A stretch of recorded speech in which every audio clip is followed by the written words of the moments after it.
Hello, friends. Welcome to the Everyday English with Alex and Ava podcast, where we learn simple, slow, and clear English for everyday life. Today, we're focusing on a vital social skill, small talk. Ava, can you explain in simple terms what small talk actually is and why it matters at social gatherings like parties?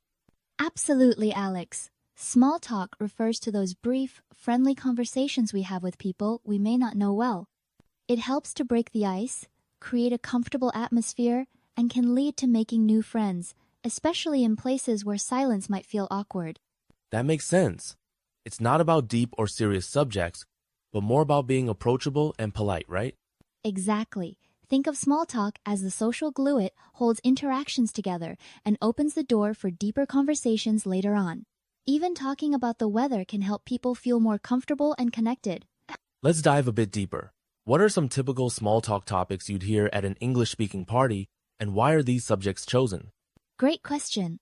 Common topics include the weather, where someone is from, what they do for work, and opinions about the music or food at the event. These are safe, neutral subjects, no risk of offending anyone, and everyone can contribute something. So asking, how do you know the host? Or have you tried the snacks? Isn't just polite, it actually helps set a friendly tone. Exactly. These questions show interest in the other person and invite them to share about themselves. It's a gentle way to open up the conversation without pressure. Starting a conversation can feel intimidating.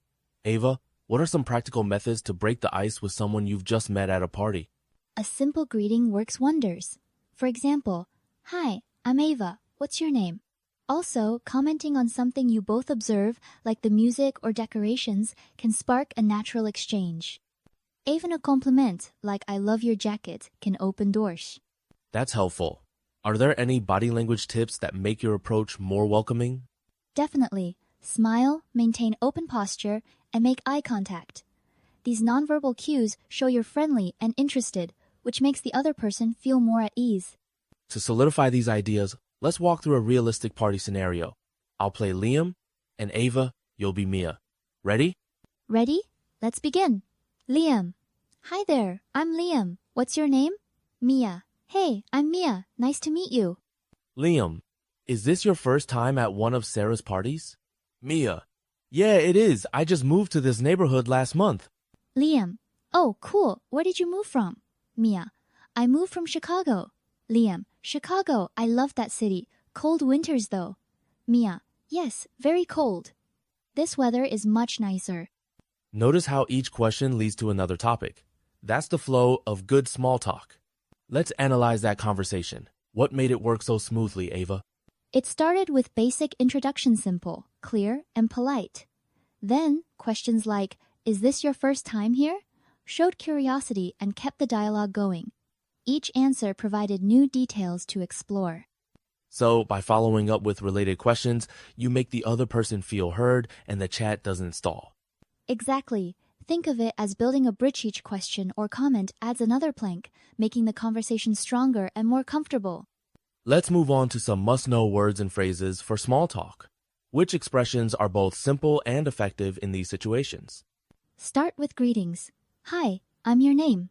"Nice to meet you." For opening conversations, "Is this your first time here?" Or, "How do you know the host?" For responses, "That's cool." Or, "Oh, I see." These keep things polite and upbeat. Are there any phrases to avoid because they might sound too personal or formal? Great point.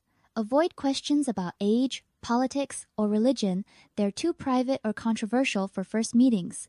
Stick to neutral subjects to keep the mood light. Let's give our listeners a chance to practice. I'll say a line and you can repeat it after me. Ready?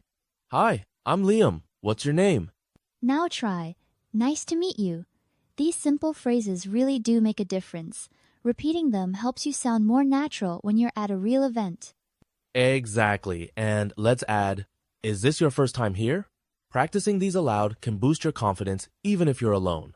Absolutely. The more you practice, the less nervous you'll feel. Your brain and mouth get used to the words, so they come out more easily when you need them. Now for our mini challenge. Imagine you're at a party meeting someone new. Try to say 5 small talk lines in English. For example, "Hi, I'm Alex. Nice to meet you. Is this your first time here? Where are you from? What do you do?" You can pause the episode, practice aloud, or write your answers down. This exercise helps you organize your thoughts and get comfortable with real-life situations. It's like rehearsing for a play. The more you practice your lines, the smoother your performance at the actual event. Exactly. Even if you make mistakes, the key is to keep trying. Every attempt builds your confidence and your skills. Let's share some expert tips for making small talk, especially if you're feeling nervous or unsure. What are your top strategies, Ava? First, smile. It's universally welcoming. Second, keep your sentences simple. You don't need advanced grammar. Third, ask questions to show interest. Fourth, use positive body language like nodding and open gestures. And finally, practice regularly. That's a solid list. I'd add, remember, most people are just as nervous as you are. They appreciate your effort to reach out. Absolutely. Studies show that people are more likely to enjoy conversations when both sides show genuine curiosity and kindness. Being proactive can make you memorable in a positive way. Let's wrap up by reviewing what we've learned. Today, we covered what small talk is, useful topics, real examples, and practical tips. Why is practicing these skills so important, Ava? Because real-life practice turns knowledge into confidence. Even a short exchange at a party can lead to new friendships and better English. Each step you take removes a little bit of fear. To our listeners, keep practicing at home, with friends, or even in front of the mirror. Your progress will surprise you. And don't forget to celebrate your successes, no matter how small. Every conversation is a win on your English journey. If you liked this episode, don't forget to like the video, comment, and subscribe to the channel.